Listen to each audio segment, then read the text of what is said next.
Buenos días, familia Stonebriar en español. ¿Cómo están esta mañana? Qué bueno, qué gusto ver cada uno de ustedes esta mañana, y al igual aquellos que nos visitan por las redes sociales, bienvenidos, ¿verdad? Y bueno, hoy continuamos el segundo sermón de la serie que comenzamos la semana pasada, en el nuevo año, titulada Detrás del telón. En esta serie, ¿verdad?, usted descubrirá cómo Dios obra providencialmente detrás de las escenas, llevando a cabo su voluntad y plan. Estaremos estudiando el libro de Ruth expositivamente, y cuyo mensaje teológico nos recuerda que aún en los momentos más oscuros de nuestra vida, Dios está obrando detrás del telón. Así que le invitamos que nos continúe acompañando en esta nueva serie de mensajes, ¿verdad? La semana pasada vimos la introducción al libro de Ruth, y hoy nos enfocaremos entonces en el capítulo 1, viendo este tema de la renuncia. El propósito es que usted pueda conocer y recordar la provisión de Dios aún en medio de desafíos abrumadores de su vida. Mire, nadie puede predecir lo que sucederá mañana en sus vidas, ¿verdad? Nadie lo puede predecir con exactitud qué va a pasar mañana. Tampoco nadie puede presidir o controlar las circunstancias del mañana en sus vidas. Sería algo absurdo querer controlar algo que está fuera de nuestra capacidad, que aún no podemos conocer tampoco. Cualquier persona en la fe puede confiar en la soberanía de Dios para el mañana. Ya que no podemos saber ni controlar lo que viene mañana, lo que sí podemos hacer es poder confiar en la persona que puede hacer algo al respecto. Que no solamente conoce el mañana, pero Él está en control del mañana. Y cualquier persona entonces en la fe puede confiar en la soberanía de Dios para el mañana. Pero él o ella tiene que renunciar a cualquier autoabsorción natural que le obstruye ver a Dios trabajar del telón, llevando a cabo su voluntad y su plan. ¿A qué me refiero con ello? Muchas veces no estamos tan metidos en nuestra historia, estamos tan zafados o desconectados de la realidad que no podemos ver la mano de Dios obrando en una circunstancia en nuestras vidas. Y es en ese momento que debemos de echar mano de la fe, mano del carácter de Dios, para poder confiar que Él está llevando su voluntad, su plan detrás de la escena, detrás del telón. Todos enfrentamos, por lo tanto, el dilema de vivir por la fe o por la vista. Pero todos podemos tener esperanza y alabanza de que nuestro Dios trabaja providencialmente detrás del telón, que a Él no se le escapa ni un solo detalle de la historia. Mire, la gran idea esta mañana es la siguiente: la soberanía sobre la vida le pertenece solo a Dios. Déjenme le repito otra vez: la soberanía sobre la vida le pertenece solo a Dios.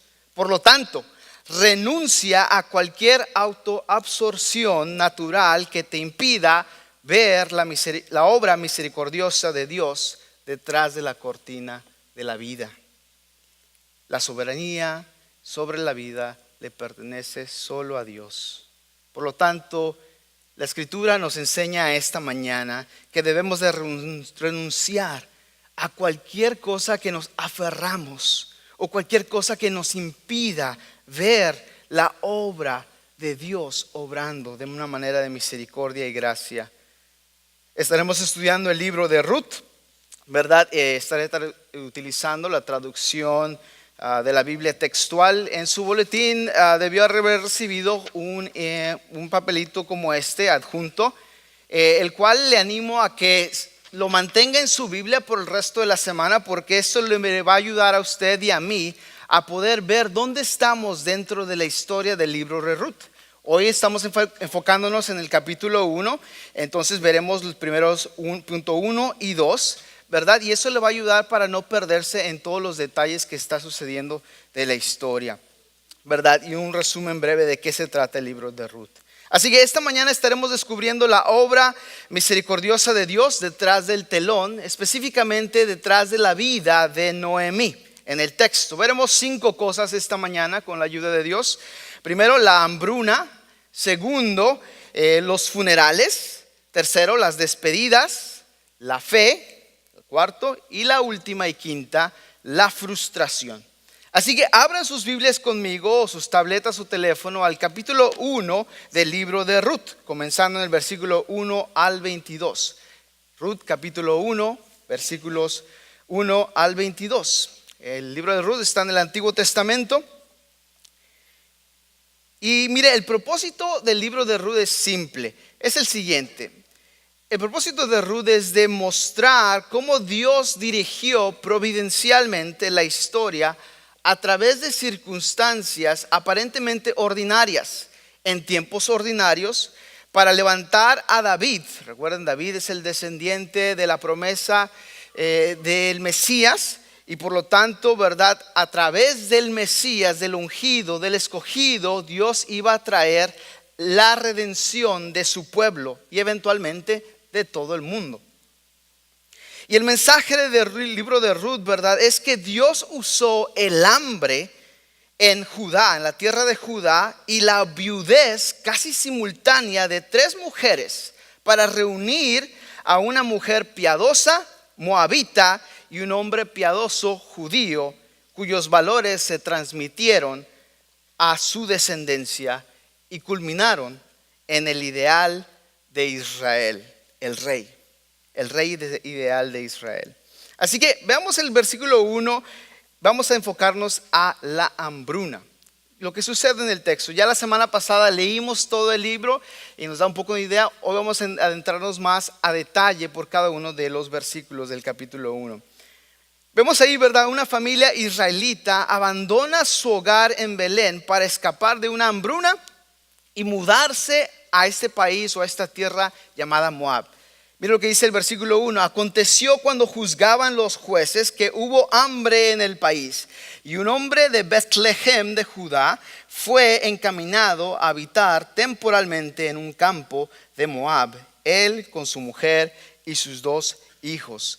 El primer versículo del libro nos recuerda del liderazgo, del vacío de liderazgo que había en Israel durante el tiempo de los jueces. ¿Se acuerdan? La semana pasada establecimos, ¿verdad?, que el libro de Ruth fue escrito dentro del contexto del periodo de los jueces, ¿verdad? Los cuales eran, ¿verdad?, un tiempo de caos político, religioso y moral, y había este ciclo vicioso, ¿verdad?, donde el pueblo de Dios desobedecía la ley de Dios o el pacto de Dios, y Dios mandaba un juicio, mandaba a pueblos extranjeros para oprimirlos, y Dios levantaba un libertador para rescatarlos, y consecuentemente se arrepentía el pueblo de Dios temporalmente y luego volvía otra vez a sus andadas. Clamaban a Dios por ayuda, Dios volvía a levantar un juez, y eso cíclicamente estaba sucediendo. Entonces, durante este tiempo el texto nos dice que había una hambruna y una familia israelita emigró de Belén a Moab. La frase hubo una hambruna en la tierra es interesante porque solo aparece 2 veces en el texto hebreo en todo el Antiguo Testamento.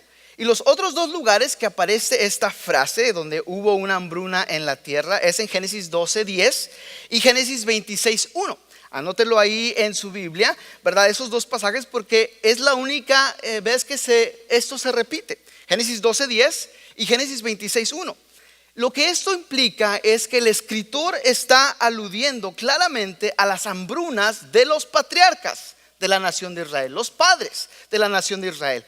En la primera instancia, en Génesis 12:10, habla de Abraham. Si se acuerdan de Abraham, hubo una hambruna en la tierra y él emigró a Egipto.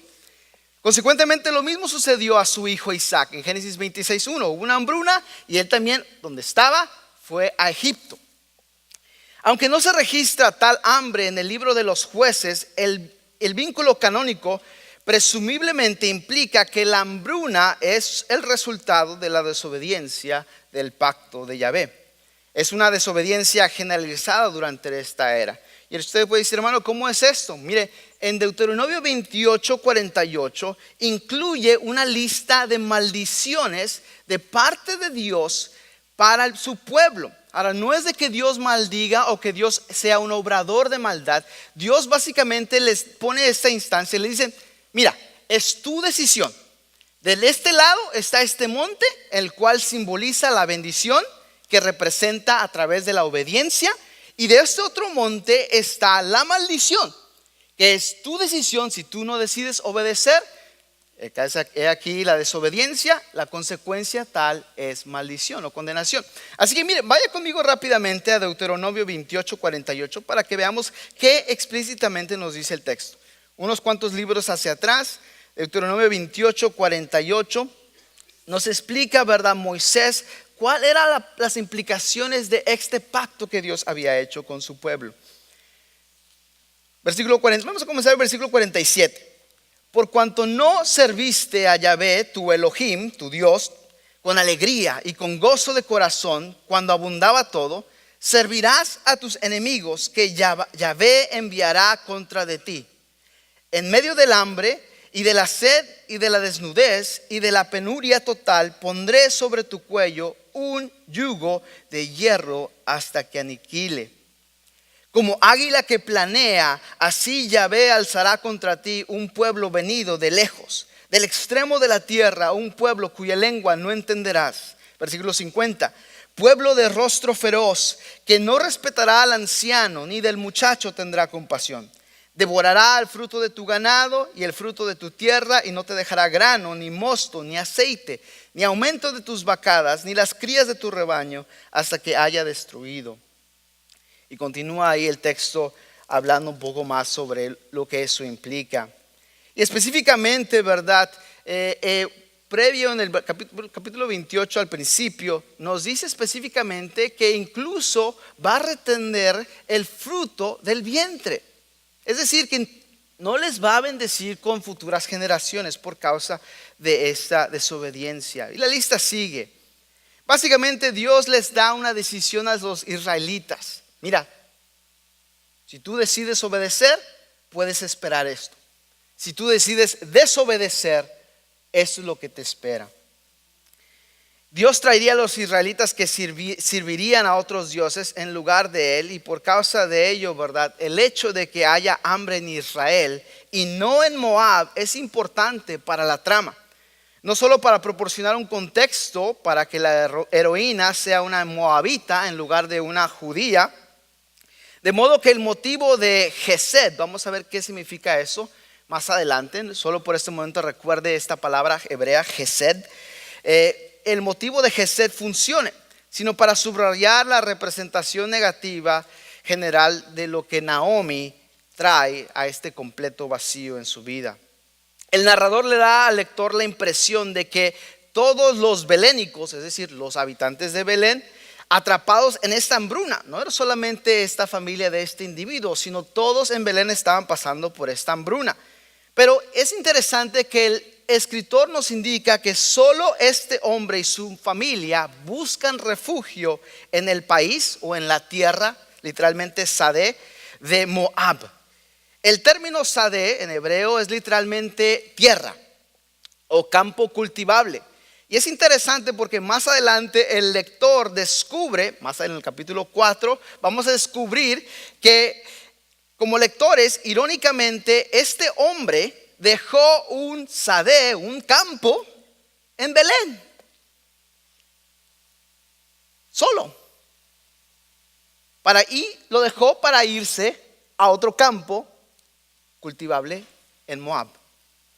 Ahora, interesante que al principio el escritor no nos indica quién es este hombre, pero en el versículo 2 nos da más detalles sobre quién es este individuo, y ahí comienzan a poder definir cada uno de estos personajes, ¿verdad? El nombre de este hombre era Elimelech y su esposa era Noemí, lo que nos dice el versículo 2. Mire conmigo ahí en Ruth 1:2.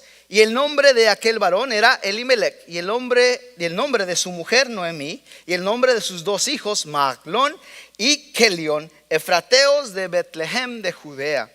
El versículo 2 relata que el nombre del hombre es Elimelech y el nombre de su esposa Noemí. ¿verdad? Los significados de ambos nombres, vimos un poco esto la semana pasada, juegan un papel en la historia. Elimelech significa mi Dios es rey. Curiosamente, este individuo, Elimelech, rompió el significado de su nombre por su acción rebelde de irse tras otro campo en Moab. Su acción rebelde de mudarse de la tierra de Israel al país de Moab afirmaba que por esa misma acción ya no consideraba a Yahvé o a Dios del pacto como su rey.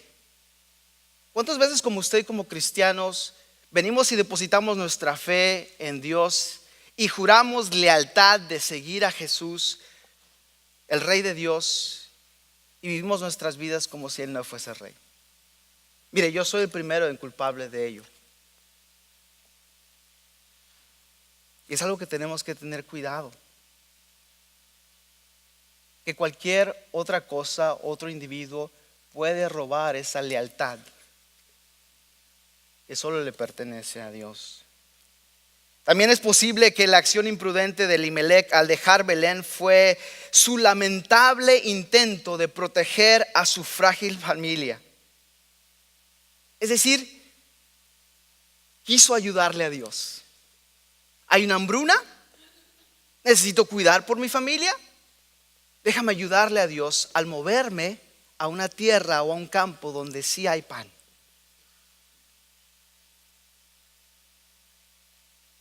Sin embargo, este fue el periodo de los jueces, en el cual sabemos que todo el mundo hacía lo que le pegaba la regalada gana, lo que era correcto en sus propios ojos. El hambre del versículo 1 debe de entenderse como con una vista divina o perspectiva divina del juicio de Dios por la idolatría, lo que acabamos de leer en Deuteronomio 28, ¿verdad? La acción apropiada no habría sido abandonar la ciudad, sino arrepentirse por los pecados de uno y por los pecados de su pueblo y vivir y orar en anticipación de la renovación de la bendición de Dios. Muchas veces cuando usted y yo pasamos por circunstancias difíciles, el primer lugar que corremos no es a Dios, sino a nuestros recursos o cosas donde tenemos nuestras lealtades altamente puestas.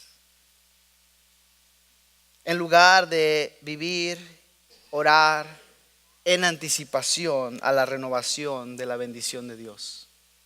En lugar de preguntarnos por cómo está mi vida, qué estoy haciendo. Eso nos lleva a la segunda parte de los funerales. Ya vimos la hambruna, pero continúa esta maldición, esta consecuencia de desobediencia. Versículos 3 al 5. Esta familia israelita abandona su hogar en Belén para escapar de una hambruna y se muda a Moab. Durante el tiempo de los jueces hubo una hambruna en la tierra de Judá, así que este hombre de Belén en Judá se fue a vivir como extranjero residente en la región de Moab, junto con su esposa y sus hijos, lo nos dice el texto. Y parte de ello, ¿verdad? Encontramos entonces en el versículo 3 lo siguiente: y murió Elimelech, marido de Noemí. No nos dice qué sucede en el lapso que llegaron ahí. Obviamente se establecieron. El narrador rápidamente se salta a lo que sucedió. Versículo 3 nos dice lo que sucedió: que ellos, específicamente Elimelech, marido de Noemí, murió. Y ella fue dejada con sus 2 hijos, los cuales tomaron para sí mujeres moabitas. Ahora lo que vemos aquí en este pasaje, ¿verdad? Que Elimelech muere y sus 2 hijos se casan con mujeres moabitas. 10 años más tarde, ¿verdad? Encontramos el texto nos dice que los hijos mueren también. Y parte de ello entonces es ahora Noemí está completamente sola. Continúa el texto diciendo, ¿verdad? Las cuales tomaron en sí mujeres moabitas, y el nombre de una era Orfa y el nombre de la otra era Ruth, y habitaron allí como 10 años. Después murieron también los 2, Maclón y Kelión, y la mujer fue dejada sin sus 2 hijos, y sin su marido, dice el versículo 5. Este estilo, ¿verdad?, que encontramos aquí del escritor resalta este desastre que le sucede a Noemí, en la vida de Noemí, que resulta sola, una soledad trágica. La pérdida de su marido, la soledad de Noemí se ve mitigada incluso ahora por la pérdida de sus 2 hijos. Así que sus hijos se casaron con mujeres moabitas, nos dice el texto, una llamada Orfa y la otra Ruth. Y nos dice el texto que continuaron ahí viviendo 10 años, pero ciertamente los matrimonios de los hijos deben de haber avivado la esperanza de Noemí después de haber perdido a su esposo. Aunque el texto no ofrece una evaluación de estos matrimonios, es interesante notar, ¿verdad?, que parte de ello es Dios no prohibía el casamiento con moabitas específicamente, pero lo que sí indica el texto en otra sección, ¿verdad?, es que los moabitas estaban relacionados con Lot. No sé si se acuerdan de él. Génesis 19 nos dice sobre Abraham. Abraham tenía un sobrino llamado Lot. Y lo que sucede es, Lot decide irse por los campos más verdes rumbo hacia Sodoma y Gomorra. Después de un lapso de tiempo, Dios decide traer juicio a esta ciudad por lo perversa que era y la consume con fuego y azufre. Y Dios tiene misericordia de Lot y envía ángeles para rescatar a esta familia. Y en el lapso de la salida, lo que sucede, los ángeles dan una instrucción simple. Les dicen: corran por sus vidas y no volteen atrás, porque si voltean atrás van a incurrir juicio de Dios. Y el texto nos dice en Génesis 19 que Lot, sus 2 hijas y su esposa huyen, oyen la voz del ángel, pero a medias, porque la esposa voltea hacia atrás. Y el texto nos dice que inmediatamente ella se convirtió en una estatua de sal. Las hijas y Lot continúan huyendo y van a estas cavernas o cuevas donde ahí se refugian. Y a estas muchachas se les ocurre la idea, ya que no tenían hijos y su madre había muerto, se les ocurre la idea de hacer un acto triple X, de cometer incesto con su padre para que el linaje continúe. Y de la hija mayor es donde provienen los moabitas. Y Dios por causa de ello, ¿verdad?, los matrimonios con la gente de la tierra, los cananeos, estaban estrictamente prohibidos. Pero Deuteronomio 23 nos dice, ¿verdad?, que los matrimonios con moabitas y amonitas, que era el otro hermano, la otra hermana, lo único que indica el texto es que se prohíbe que las descendencias de tales uniones ingresaran a la asamblea o al templo de Dios hasta la 10ª generación. Tenían que permanecer fuera del templo. Ahora, en cierta manera son familiares. Y lo que vemos en este texto, ¿verdad?, nuevamente es que la vida de estos 2 individuos, Maclón y Kelón, aunque estuvieron casados por 10 años con Ruth y Orfa, es interesante notar que ambos matrimonios estuvieron marcados por la infertilidad. 10 años de casados, pero no hijos. Nuevamente, las implicaciones del pacto son claras. Como Yahvé retuvo la lluvia en Belén y produjo hambruna, entonces también Él retuvo la fertilidad. Por lo tanto, el texto nos indica que no tienen hijos.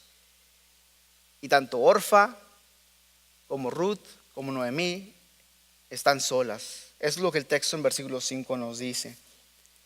Así que los hijos mueren después de un periodo de 10 años y la historia se comprime en un intervalo de tiempo.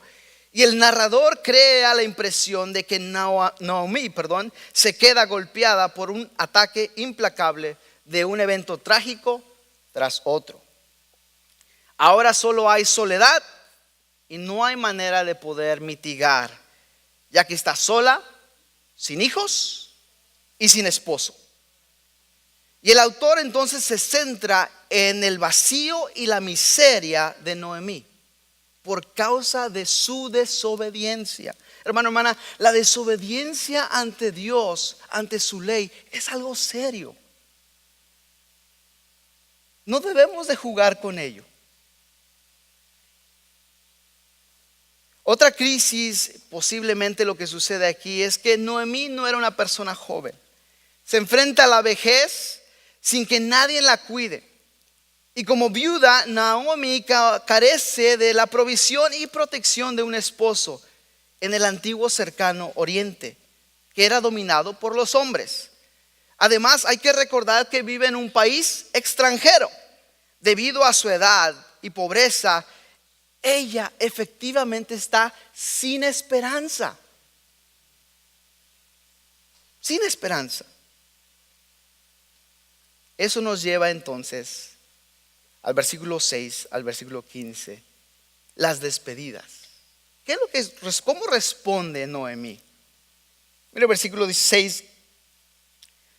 A través de esos versos iniciales de la historia que ya leímos, la introducción ha establecido el escenario al mostrar que todas las posibilidades de Gesed en el mundo antiguo disponible para Noemí se habían agotado, se habían acabado. Ya no había esperanza.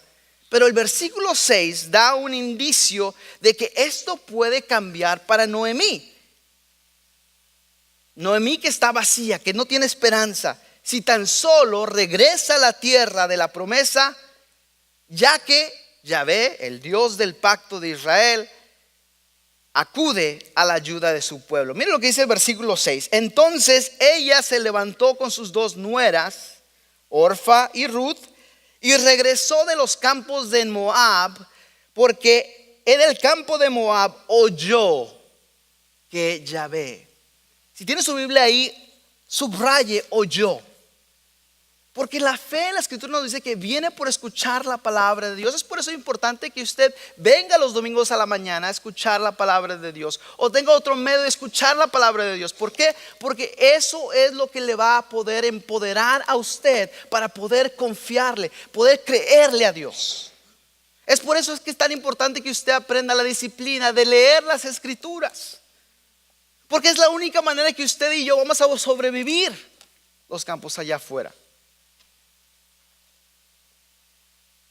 Dice el texto, versículo 6, porque en el campo de Moab oyó que Yahvé había visitado a su pueblo para, ¿qué? Darles pan. Así que Noemí decidió regresar a casa desde la región de Moab, acompañada por sus dos nueras. Mientras vivía en Moab, habiendo escuchado que el Señor había mostrado preocupación por su gente, es decir, revertiendo la hambruna, ¿verdad? Proporcionando abundantes cosechas. Al oír que hay abundante comida en Belén, Noemí decide regresar a su tierra natal. Y por causa de ello, sus dos nueras comienzan el viaje con ella. Y es interesante porque esta es la primera vez que se menciona el nombre del personal del pacto con Dios, Yahvé en inglés, en la historia. Y es en el contexto de su provisión compasiva para su pueblo. Yahvé es el nombre del Señor personal. Y es importante notarlo porque es a través de este nombre que Él eligió poder revelarse a su pueblo. Y es una marca de su gran gracia para nosotros, para el pueblo de Israel específicamente. El hecho de que su nombre sea uno de relación y amabilidad, bueno, debería de quitarle el aliento a mí. Es como cuando usted escucha el nombre de su amada y dice, da alivio, da gozo, da contentamiento a su corazón. Eso es lo que el nombre de Dios personal debería inspirar para usted y para mí. Para Noemí ciertamente. Ahora, cuando ella y sus dos nueras comenzaron a abandonar el lugar donde había estado viviendo para regresar a la tierra de Judá, nos dice el texto, versículo 7, salió pues del lugar de donde había estado y con ella sus dos nueras, y se pusieron en camino para regresar a la tierra de Judá. Ya que están en camino a Judá, Noemí y sus nueras, el escritor transmite en la historia un considerable detalle, el cual, verdad, es la acción se detiene por completo, que ahora ellas dejan los campos de Moab y se dirigen a Betlehem, tierra de pan o casa de pan. Y lo que entonces vemos en los siguientes versículos, ¿verdad? Es una conversación Durante el camino de regreso a Belén, prolongada entre Noemí y estas dos jóvenes viudas moabitas, y en 3 diálogos separados encontramos, ¿verdad?, que aún así Noemí, en lugar de aprender su lección, les dice a ella: regrésense mejor a Moab, no continúen conmigo. Noemí insta a sus nueras a regresar a su gente moabita y dejarla. El impulso de Noemí debe haber sido con algunos sentimientos encontrados, de poder instar a Orfa y a Ruth que regresaran y que ella regresara a Belén en este viaje completamente sola. Ahora, si en nuestros días viajar sola o solo es peligroso, imagínense cuánto más en aquel entonces. Pero para que regresen a Judá con ella se les exige que ellos renuncien, hablando de Orfa y Ruth, que renuncien a toda esperanza y efectivamente los envíen, ¿verdad? Le envíen a Noemí sola de regreso, ya que ella es vieja y anciana, no puede proveer para Ruth y Orfa. Por lo tanto, ella no tiene otra opción, en su perspectiva, Noemí, a animarles a que regresen. Y les insta, les dice: yo ya perdí mi hogar, ya perdí mi marido, ya perdí a mis hijos. No tengo nada que ofrecerles, regrésense. Miren lo que dice el versículo 8 y el 9. Esto nos relata lo que el texto dice. Dijo entonces Noemí a sus 2 nueras: andad, volveos cada una a la casa de su madre. Haga Yahvé con vosotras misericordia, como la habéis hecho con los difuntos y conmigo. Yahvé os conceda que halléis descanso cada una en casa de su marido. Luego las besó y ellas alzaron su voz y lloraron. En este primer diálogo del libro, Noemí exhorta a sus nueras que regresen a la casa de su madre. Después de haber venido a Moab como extranjera, Noemí sin duda comprende los problemas y dificultades que tienen sus nueras como viudas. Se enfrentarán ahora a más si ellas deciden regresar con ella a Belén. Y Noemí sinceramente tiene la intención de ahorrarles la pena a que vayan con ella a Belén. Y por eso les dice, ¿verdad, Noemí, que el Señor muestre amabilidad? O el texto aquí en la BTX dice, ¿verdad?, misericordia. Realmente no hay una palabra para poder traducir esta palabra del hebreo. Es la palabra Hesed, ¿verdad? Y lo que esto indica, este concepto de Hesed, es importante para entender el libro de Ruth e incluso el Nuevo Testamento. ¿Por qué? Porque esta palabra se usa para describir tanto relaciones sociales como relaciones divinas, ¿verdad? Divino-humanas entre Dios y el hombre. Y realmente no hay una palabra ni en inglés ni en español para poder comenzar a transmitir con precisión el significado. Pero lo que insta, lo que connota esto, ¿verdad?, este término es nociones de lealtad, fidelidad, bondad, misericordia, amor y compasión a raíz de una promesa o de un pacto. Y se combina con una amplia de otras palabras hebreas, pero realmente no hay ninguna que pueda reemplazar o proporcionar un sinónimo exacto. Lo más cercano que tenemos al español es misericordia, pero es más allá de misericordia. Y Yahvé es el que modela este tipo de relación, Hesed. De hecho, más de 2/3 del total de las ocurrencias de esta palabra implica de las relaciones de Dios para con el humano. Y lo que hace entonces es que Hesed surge de un pacto, de una promesa que Dios hizo. Y proporciona, ¿verdad? Regresamos a Deuteronomio 28, que Dios había prometido a su pueblo en su tierra bendecirles. Lo que estaba viviendo Noemí no era una coincidencia, era una consecuencia de su desobediencia. Y lo que concluye entonces Noemí es con una bendición adicional y les dice que el Señor conceda a cada uno de ustedes el descanso que ustedes han proporcionado al encontrar un marido. Y encontramos aquí la desesperación de Noemí, que insta una amarga y quebrantadora Noemí, que nuevamente exhorta a sus nueras Orfa y Ruth que regresen a Moab y ellas inicien una nueva vida. Pero interesantemente, una nueva vida fuera de la bendición del Dios de pacto. Porque Orfa y Ruth, para poder haber efectuado un matrimonio con un hombre judío, implicaba cambiar su lealtad, de dejar a sus dioses paganos y ahora comprometerse o entrar en una relación de pacto con el Dios de Israel. Y Noemí lo que hace, las está instando a decir: aquí no hay esperanza, les va a ir mejor allá en su tierra con sus dioses. Pero noten cómo insisten estas jóvenes. Se niegan a dejar en paz a Noemí e insisten en acompañarlas. Mírenlo cómo responde después de haber llorado y besado. Y dice, versículo 10, y le decían: contigo volveremos a tu pueblo. Pero Noemí dijo: volveos, hijas mías, ¿para qué vais conmigo? ¿Acaso hay aún hijos en mi vientre para que sean vuestros maridos? La segunda vez que les dice: regrésense. Noemí les insta nuevamente a regresar a casa. Les hace a través de 3 diálogos. Ya vimos el primero y el segundo. Y lo que vemos es la intensidad se incrementa. Les dice: hey, yo no puedo, no hay esperanza en mí. Y les da todas las razones específicas por qué. Continúa el texto, versículo 12, una tercera vez: volveos, hijas mías, pues soy demasiado vieja para ser de un marido. Y aunque dijera: tengo esperanza, subraya esa declaración, aunque dijera: tengo esperanza de llegar a ser de un hombre y pariré hijos, ¿los esperaréis hasta que crecieran? ¿Os retendréis por ellos sin tomar marido? No, hijas mías, tengo amargura por vosotras, pues la mano misma de Yahvé se ha desatado en contra de mí. Noemí responde y dice: vuélvanse a casa.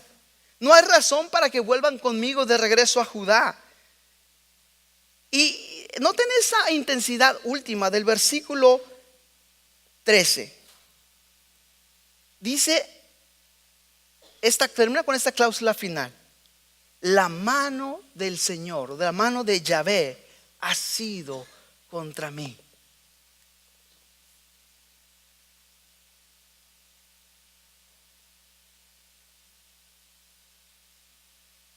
Vamos a ver hacia el final del texto que ante Noemí se fue de Belén a Moab porque no tenía nada.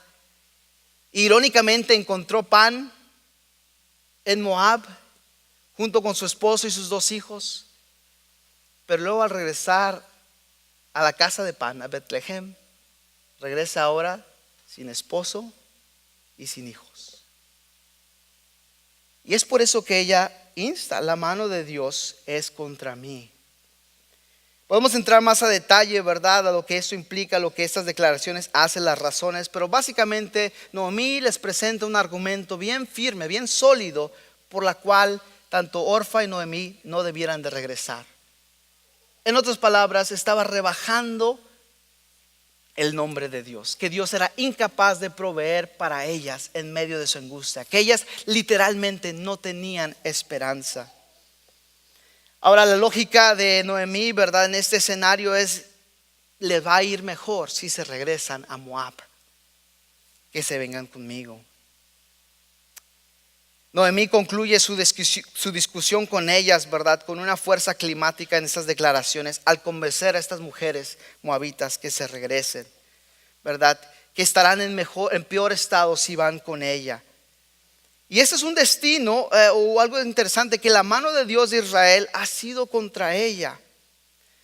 Por lo tanto, ella se queda, ¿verdad?, en la misma situación en que Yahvé estaría directamente en contra de una persona o haciendo guerra, lucha. Y eso está conectado, ¿verdad?, con una persona que Dios tiene una oposición en una situación que pocos desearían. Pero vamos a ver que el texto indica que Noemí estaba mal. Dios no estaba contra ella. En ese sentido, ¿verdad?, Noemí miraba, ¿verdad?, esto como algo, una maldición que Dios tenía sobre ella, y ella no quería extender esta maldición para con sus nueras. Si bien el texto alude sutilmente a este hecho, ¿verdad? Y es posible que el lector no reconozca por completo lo que está sucediendo aquí, pero Noemí deja bastante claro que el hambre anterior en Belén, la estancia de su familia en Moab, la muerte de su marido e hijos y la esterilidad de sus nueras son la evidencia de la mano de Dios como la causa de sus dificultades. Ella siente que es el blanco del abrumador poder y la ira de Dios, que Dios está activamente detrás de estos eventos de la historia de ella. Pero déjeme decirle, ese no es el carácter del Dios de Israel. Será el carácter vengativo de otros dioses paganos, pero no el de Israel. Esto revela la falta de confianza de Noemí. Y miren cómo contrasta entonces el narrador. Que Dios no necesariamente está tratando de atraparla o de poder traer aflicción para con ella. Todas lloran de nuevo. Miren cómo responde en el texto. Lloran después de escuchar esto, ¿verdad? Versículo 14. Entonces ellas alzaron su voz y lloraron otra vez. Y Orfa besó a su suegra, pero Ruth siguió apegada a ella. Subraya esa línea. Siguió apegada. Porque usted y yo, si algo podemos aprender de este texto, es que sin importar la circunstancia que la vida nos traiga, usted y yo, si tenemos una relación de pacto con Dios, usted debemos apegarnos a Dios. El éxito para el cristiano no se mide por bendiciones externas, se mide por fidelidad. Se mide por ser fiel en medio de los obstáculos, en medio de las circunstancias no favorables. Porque ese es el carácter de Dios, hermano, hermana. Y es interesante porque Noemí debía de reflejar esta característica, pero no lo hace. Pero una extranjera que recibió la gracia de Dios entendió esto. Y es por eso que dice, yo entiendo que al regresar contigo, Noemí, estoy firmando mi muerte. ¿Por qué? Porque nadie en Israel quiere una extranjera moabita. Las detestan. Cuando vaya allá no voy a encontrar riqueza porque tú eres pobre. Voy a ir allá, soy viuda. ¿Quién se va a querer casar conmigo? No voy a tener hijos. Estoy firmando mi destino a una infortunia. Pero Noemí no responde eso, hermano, hermana. Mira lo que el texto dice en el versículo 15. Y Noemí dijo, he aquí tu cuñada. Todavía le insiste más. Tu cuñada Orfa se ha vuelto a su pueblo. Y ahora el escritor ahora sí nos indica claramente, no solamente se regresó a su pueblo, pero dice el versículo 15, sino también a sus dioses. Y le dice ella, vuélvete en pos de tu cuñada. Pero mire cómo respondió Ruth, no me ruegues que te deje y no me aparte de ti, porque a donde quiera que tú vayas, yo iré, a donde quiera que vivas, viviré. Tu pueblo será mi pueblo y tu Elohim, tu Dios será mi Dios. Hermano, hermana, ¿qué si esta fuera nuestra oración o declaración con Dios? No me ruegues que te deje, Dios, y que me aparte de ti. Aún por más malas circunstancias que me vengan, a donde quiera que tú me lleves, yo iré. A donde tú quieres que yo viva, viviré. Tu pueblo será mi pueblo y tú mi Dios. Pero hermano, me temo que usted y yo apenas nos ponen brasas en los pies, mostramos nuestra lealtad. Como dicen en nuestros países, mostramos el cobre. Hermano, hermana, que eso no sea de nosotros, que nuestra fidelidad esté asignada a Dios, porque el éxito se mide a través de fidelidad en su matrimonio, en sus obligaciones como esposo o marida, como madre o padre. Va a haber circunstancias difíciles en su vida, aún a pesar de usted, de todo eso, usted es fiel. Muestra fidelidad, muestra gesed como Dios lo muestra.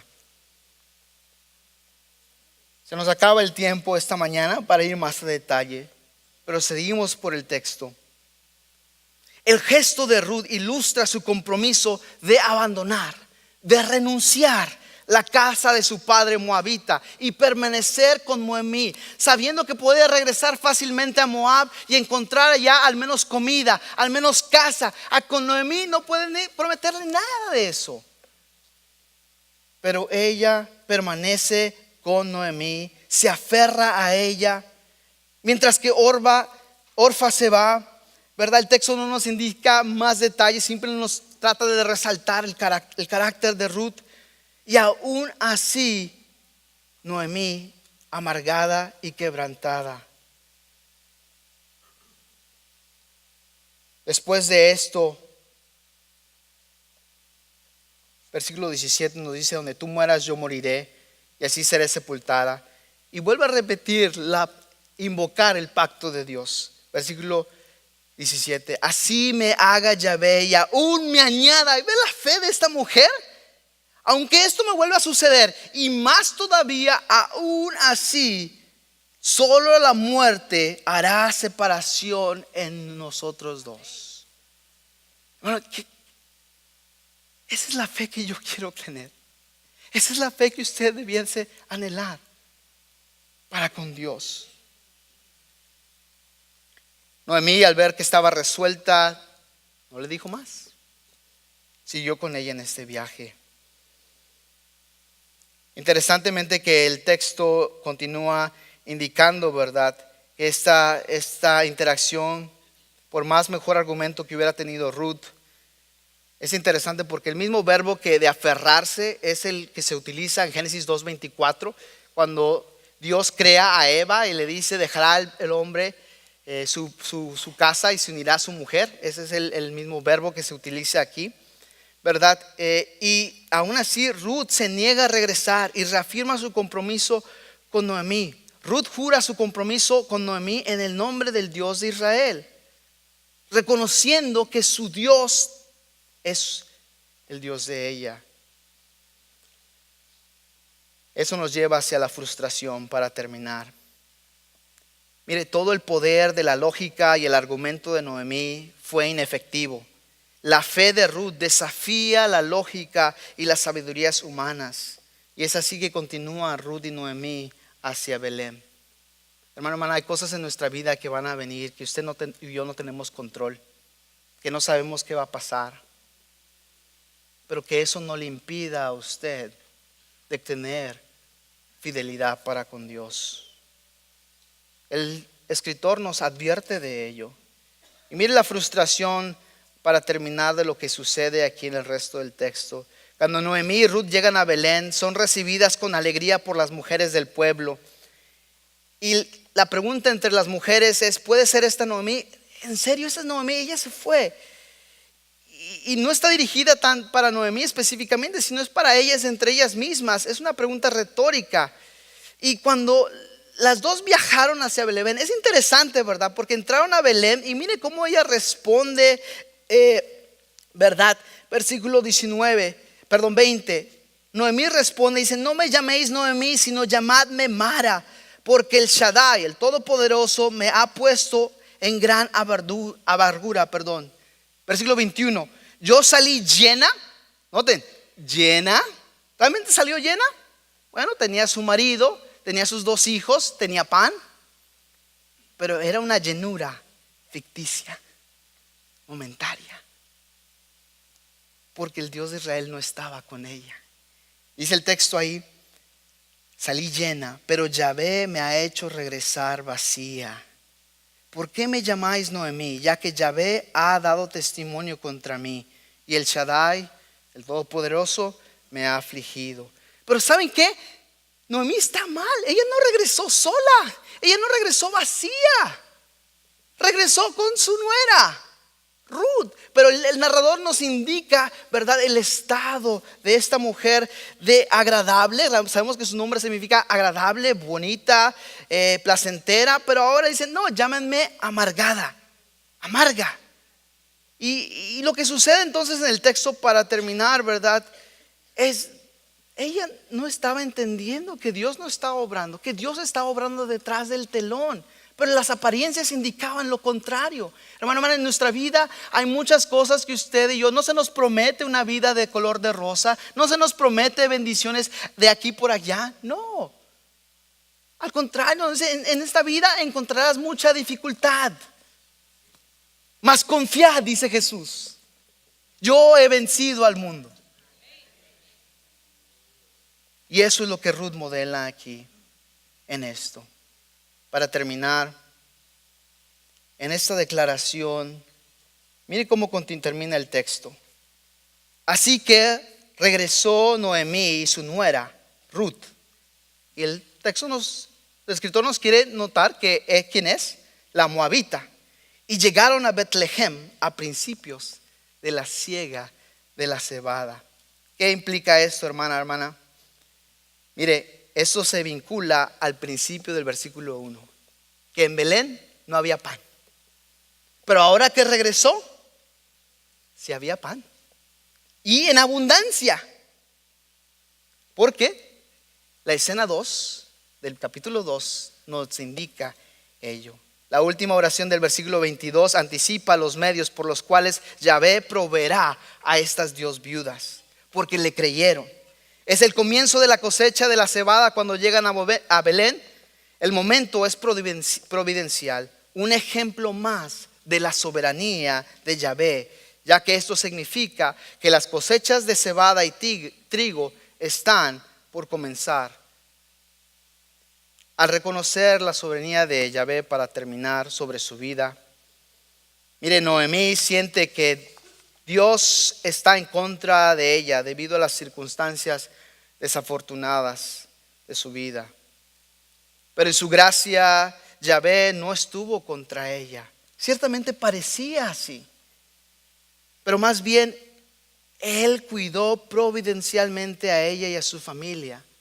Eso nos indica a menudo que la autoabsorción natural debido al dolor y la aflicción impide ver a Dios trabajando detrás del telón. ¿Qué implica eso? Que usted y yo debemos salir del cascarón y ver la fidelidad de Dios, ver hacia afuera con expectativa, aunque en el momento que estemos pasando difícil no veamos esperanza. El ejemplo de estas viudas, no había esperanza, pero mire, Ruth creyó por la fe en el Dios de Israel, que Dios iba a proveer no solamente alimento, protección, pero incluso Dios le dio más que eso. Le dio un esposo, le dio un hijo. La absorción natural debido al dolor. Es normal que usted y yo sintamos dolor, sintamos aflicción o abrumación. No le estoy diciendo que no sienta eso, sería inhumano.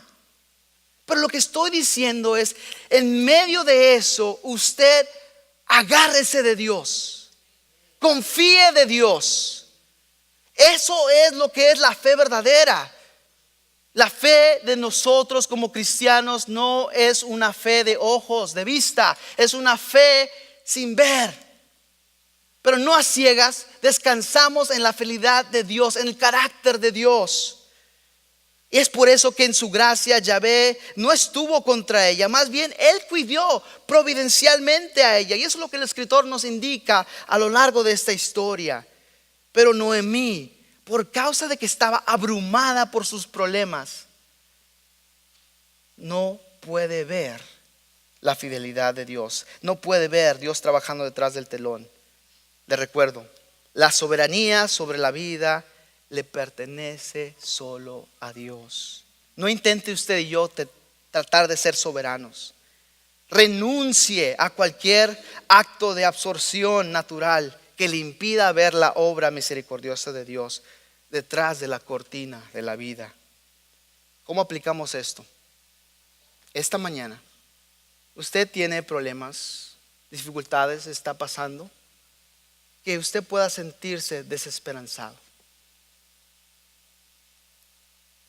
El texto nos indica esta mañana, confíele su mañana a Dios hoy, para que usted mañana pueda estar confiado. Solo Dios conoce el mañana Y solo Él puede cuidar providencialmente de usted, sin importar cuál sea la circunstancia que ocurra. Vamos a orar. Señor, tú trabajas providencialmente detrás del telón, cumpliendo tu voluntad y tu plan. Reconocemos que somos frágiles y que fácilmente podemos desanimarnos y amargarnos como lo hizo Noemí. Pero ayúdenos esta mañana a tener una confianza, una fe como la de su sierva Ruth. Reconocemos que usted provee gentilmente alivio y descanso a través de un redentor.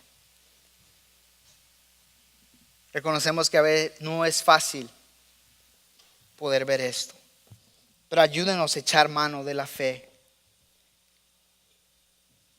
Ayúdenos, Señor, a descansar en que usted provee gentilmente alivio y descanso, sobre todo a través de un redentor que es verdaderamente Dios y verdaderamente humano. Si hay alguien entre nosotros esta mañana que nunca ha puesto su confianza plena en Jesús, su Hijo, su Redentor, que esta mañana sea el cambio de esa fortuna, de maldición a bendición, de condenación a sin condenación. Sabemos que Jesús, quien es verdaderamente Dios y verdaderamente humano, con naturaleza humana, Él puede por nosotros obedecer. Obedeció perfectamente toda la ley y sufrió el castigo por nuestro pecado. Y Él simpatiza con nuestras debilidades y nos imputa su justicia para que podamos encontrar alivio y descanso eterno.